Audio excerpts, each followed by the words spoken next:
G'day guys, how are we going? Well, the ZD30 engine in my Nissan Patrol, it's recently had some pretty major mechanical work done. It's kept off the road for a good few weeks. What's been done? Let's have a chat about that. Righto, so what's been going on under here, it had been spurting coolant out through the reservoir bottle. This is all brand new though, we've replaced all this, but making a hell of a mess, it's spurting coolant all up through here, all down through that old battery box down there.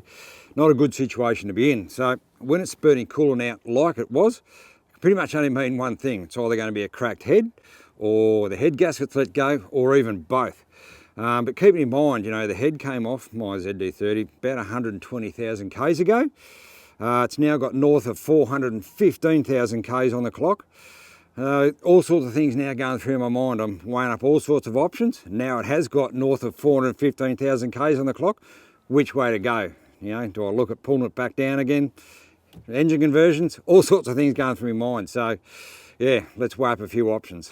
Also spoke with a number of mates who are extremely mechanically minded on which way I should go here. And you know what? Not one of them had come up with a reason why I should look at engine conversions. Now engine conversions, yep, they're a big job as well. And one of the options that my mate came up with, which is a good something to think about with when I was looking at engine conversions, is one of the issues with, say you're doing a trip up around Central Australia or somewhere like that, and you have a major mechanical breakdown. The problem you sort of now got is that the engine is a foreign engine, not branded Nissan, not a Nissan engine. And the other half of your Patrol is all Nissan parts. So, what do the mechanics that are going to come out and give you a hand, what parts do they bring out? All of them have now advised, that I stick with my ZD30. End of the day, this is the engine that was sort of designed and brought out with the GU. So I'm going to decide to stick with it. And the other option I looked at too was, maybe trying to get a ZD30 crate motor, brand new from Nissan. But from my research, these are really hard to, next to impossible, to even try and get one. At the end of the day, it comes down to, your budget and what you can afford. I don't have a spare 60k to go and buy, or even upwards, to go and buy a brand new four-wheel drive. And sometimes buying second-hand four-wheel drive can give you more trouble than what you got. You don't know its background, how it's been looked after. So better off sticking, with what I've got. And engine conversions, well, they're not a cheap option either. They're going to be 20k plus at least to put a whole new engine in there.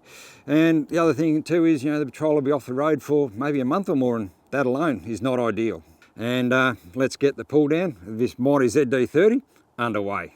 So the bonnet is taken off, the ZD30 is all pulled apart with all the parts all laid out in the order that they need to go back in. Now this is a massive job just on its own.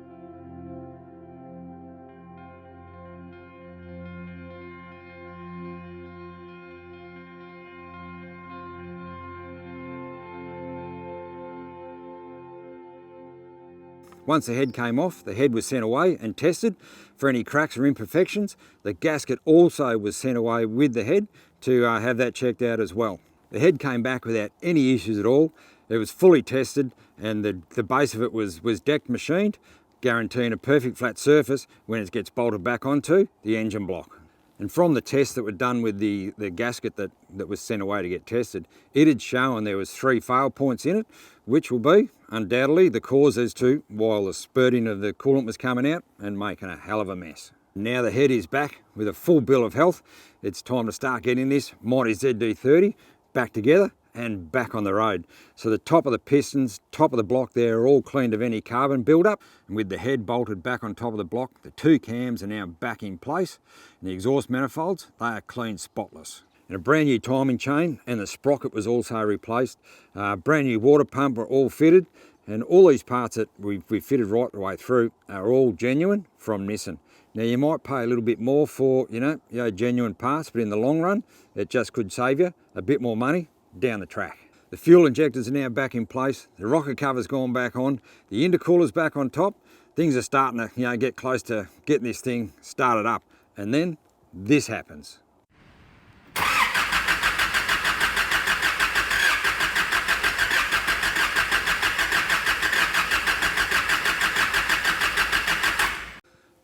Like anything in life, if it fails the first time, try again.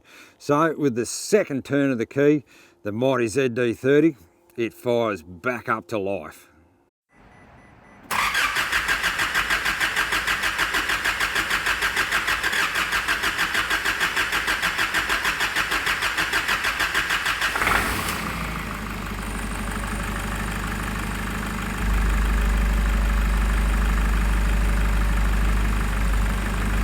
Well, have a listen to that. Fair income, that sounds good. For an engine with, you know, north of 415,000 Ks on the clock, and the bottom end of it, to this day, has never been touched. It's an amazing amount of work that's involved, you know, just to get that head off. All the parts have got to come off just to remove that faulty head gasket. But you know, at the end of the day, it's all back up and running now and ready for its next adventure. Thanks for watching, guys, and we'll catch you on the next adventure. Thanks very much. Hooroo.